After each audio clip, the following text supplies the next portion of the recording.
He's ending his campaign where he began it 4 years ago, 9 years ago, and it was in this very place that I met this man, Governor Charlie Baker, and it has been quite a ride, not only for himself and Karyn Polito, but also considered my dear friend, but we met in this very building, and it has been unbelievable what they have done for Lowell, what they've done for the Commonwealth of Massachusetts, and what they've done personally for me. But I just want to say one thing.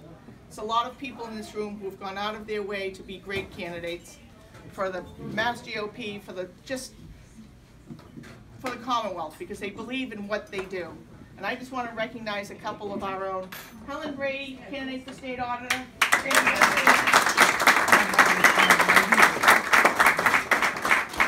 Helen has worked tirelessly across the Commonwealth the past year, and it's with great pleasure that I stand here today with her and my friends Governor Baker and Lieutenant Governor Polito. I also want to acknowledge John McDonald in the back of the room running for state lieutenant.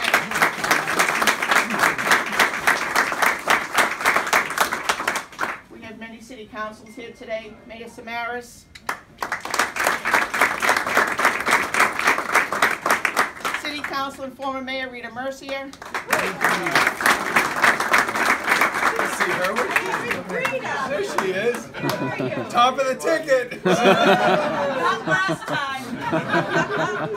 Former Mayor and City Councilor Rodney Elliott.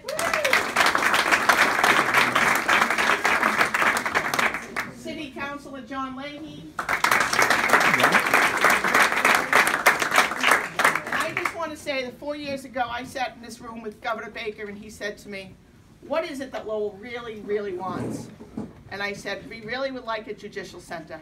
If you look out those windows and across the street, you will see a historic building going up in that neighborhood that's going to Hamilton transform. Canal District. It's going to transform this entire neighborhood.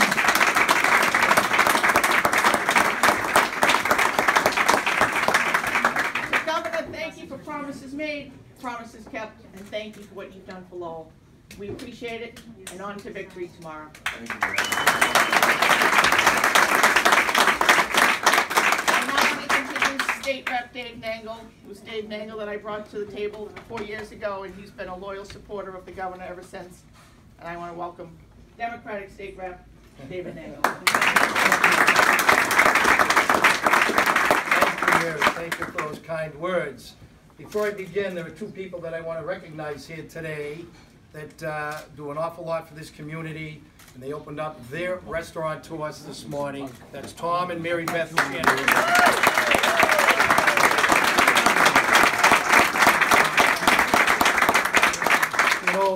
You know, 4 years ago, 6 years ago, I've done a couple of things where I crossed party lines.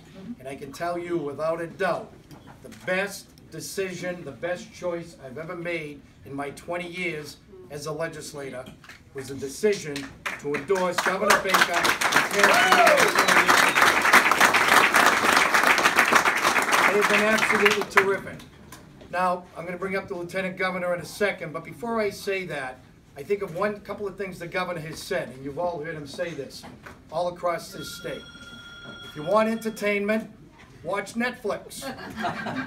If you want a no-nonsense administration that's going to deliver results day after day, week after week, month after month, this is your team. There's no doubt about it. The governor jokingly refers to the fact, yes, that he might be the most popular governor in this country, which he is, and we're very proud of that, Governor. But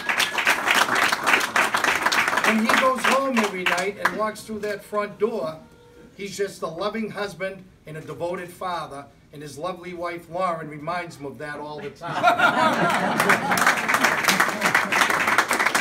But he's been terrific, he really has, and he's no nonsense. I could go on all about the projects that have all happened here, the Judicial Center, UMass Lowell, millions of dollars for the Innovation Hub, an incubator space over across the street. It goes on and on and on. And one other thing, when they came in, there was $1 billion structural deficit. Here we are 4 years later, we have $1 billion surplus because we have a governor that is running this state like a CEO, and we should be proud to have him as our governor. Thank you, Governor. Now, with every administration, there is a great team. It's a team effort. It's a bipartisan effort. And I've had the pleasure of knowing Karyn now for nearly 20 years. We served together in the House for 10 years. And I was so happy when she reached out to me in 2014 and said, Dave, would you consider coming over to our side? And I said, oh boy, here I go again. But it worked. It worked. And I'm glad that I did that. And you know, Governor, and I'm serious when I say this, there are a lot of people that think the Lieutenant Governor has a second home here in Lowell because she's here so often. And that's not by fault, that's by design. Because she might be here in Lowell on a regular basis, she's in Brockton on a regular basis, or Quincy, or Fall River, or the Cape Cod. This was all designed by this administration. They wanted to get to all 351 cities and towns. And that has never been done by any previous administration. And that is a credit to our Lieutenant Governor, Karyn Polito, who has visited all 351 cities and towns over the last 2 years.